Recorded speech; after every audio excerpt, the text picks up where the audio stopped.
Hello friends, welcome to my channel. कैसे हैं आप सब। अभी हम बात करने वाले हैं एचपीएससी पीजीटी के रिज़ल्ट के बारे में। तो आई होप आप सभी ने अपना अपना रिज़ल्ट चेक कर लिया होगा और मार्क्स भी अभी अपलोड हो चुके हैं। तो मार्क्स जिसने चेक नहीं किए हैं वो अपने मार्क्स चेक कर ले। तो जिनका क्लियर हुआ है एग्ज़ाम उनको बहुत बहुत बधाई हो, और जिनका नहीं हुआ है उनको अपनी तैयारी अभी भी कंटिन्यू करके रखनी चाहिए, क्योंकि और भी वैकेंसी आने के चांसेस हैं। तो जहाँ पे आपने मिस्टेक की, जिस वजह से आपका सिलेक्शन रुका है, वो कमी ढूंढो और उस पर काम करो। तो अभी बात करते हैं पीजीटी कॉमर्स की कट ऑफ के बारे में। तो वैसे तो बहुत सारे रोल नंबर्स थे, सबके मार्क्स चेक करना पॉसिबल नहीं था, बट एक आइडिया बता देती हूँ कि कट ऑफ कहाँ तक वेरी कर रही है। तो जो जनरल कैटेगरी की कॉमर्स की कट ऑफ है वो 50 के आसपास गई है। पर जिस कैंडिडेट के का सिलेक्शन हुआ है और उसमें उसके 50 से कम है, तो वो कमेंट सेक्शन में ज़रूर डालें, ताकि वो हमें एक सटीक अंदाज़ा हो जाए कि कितनी कट ऑफ गई है। बट 50 के आसपास गई है, और ईडब्ल्यूएस की 45 के आसपास गई है, और एससी बीसी कैटेगरी की उससे थोड़ी और नीचे गई है। तो एग्जैक्ट नहीं है ये, पर जिसके भी जिस कैटेगरी में इन मेरी बताई हुई कट ऑफ से कम मार्क्स हैं वो कमेंट सेक्शन में ज़रूर बताएं, ताकि हम उसको एक सही कट ऑफ का अंदाज़ा लगा सकें। दूसरी बात ये, अब जिन कैंडिडेट का प्रीलिम्स क्लियर हुआ है, अभी वो क्या करेंगे और सब्जेक्टिव को कैसे प्रिपेयर करेंगे ताकि उनका फाइनल सिलेक्शन हो सके। तो देखिए, इसमें सब्जेक्टिव में जैसा कि आप सभी को पता भी है, जिन सब्जेक्ट्स का सब्जेक्टिव हुआ है उसमें एक ही बात सुनने को मिली है कि एग्ज़ाम को कंप्लीट करना बहुत मुश्किल रहा 3 घंटे में, क्योंकि 150 नंबर का क्वेश्चन पेपर 3 घंटे में, वो भी जॉब वाला एग्ज़ाम है, उसमें हम ऐसे इधर उधर का कुछ नहीं लिख सकते।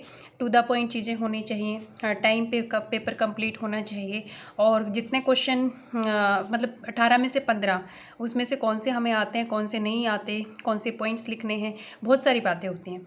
तो उसके लिए आपको बिना देरी किए हुए अपना राइटिंग प्रैक्टिस ज़रूर करनी चाहिए, और कोशिश करो कि स्पीड बढ़ाओ, ताकि अगर आप रोज़ प्रैक्टिस करेंगे स्पीड तभी बढ़ेगी। ऐसा नहीं है कि आपने पेपर से एक हफ़्ता पहले सोचा कि अब मैं राइटिंग करके देख लूँ कि पेपर कंप्लीट हो पाएगा कि नहीं, तो वो पॉसिबल नहीं है।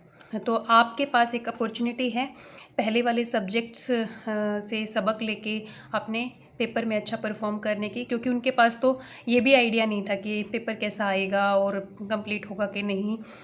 पर आपके पास आइडिया है कि कैसे कैसे क्वेश्चंस दे रहे हैं। आप किसी से बात भी कर सकते हैं, अगर आप किसी को जानते हैं उन सब्जेक्ट्स के कैंडिडेट से, कि आपके सब्जेक्ट में कैसा पेपर आया था, तो वो आपको अच्छी फीडबैक भी दे सकते हैं। तो सबसे इम्पोर्टेंट चीज़ यही है कि हमें राइटिंग प्रैक्टिस करनी चाहिए। और दूसरा ये कि अब कब तक एग्ज़ाम होने की पॉसिबिलिटी है, तो 1 मंथ तो पक्का ही मिलेगा। बाकी एचपीएससी का कुछ पता नहीं, जिस स्पीड से वो काम कर रही है कभी भी हो सकता है। बट आज 6 तारीख को रिज़ल्ट दिया है, तो अगर 1 महीने का अंदाज़ा लें तो सेकेंड वीक ऑफ नवंबर में होने की पॉसिबिलिटी है। पर वहाँ पे दिवाली भी है सेकेंड वीक में, तो हो सकता है कि दिवाली के बाद ही हो। पर आप मान के चलें कि 1 महीने का टाइम मिलेगा, और दिवाली के आसपास हो सकता है एग्ज़ाम। तो पूरी कंसंट्रेशन के साथ अपने सब्जेक्ट को एक बार फिर से रेडी करो। एटलीस्ट अब बर्डन कम हो गया है, जो हमें जनरल पेपर कवर करना था उसकी टेंशन थी, वो नहीं है अभी आपको सिर्फ़ और सिर्फ सब्जेक्ट पे ही फोकस करना है बस। कॉमर्स वालों को ये फ़ायदा है कि कुछ पोर्शन अकाउंट्स का भी होगा, प्रैक्टिकल क्वेश्चंस भी आएंगे, तो वहाँ पे आपकी अगर कमांड प्रैक्टिकल क्वेश्चंस पे अच्छी है तो आपका टाइम भी बच सकता है और टाइमली पेपर भी कंप्लीट हो सकता है।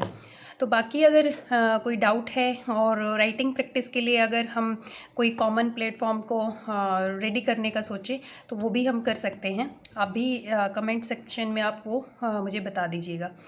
तो वीडियो पसंद आए तो लाइक करें, शेयर करें, और हमारे चैनल से जुड़े रहने के लिए हमारे चैनल को सब्सक्राइब करें। Thank you very much.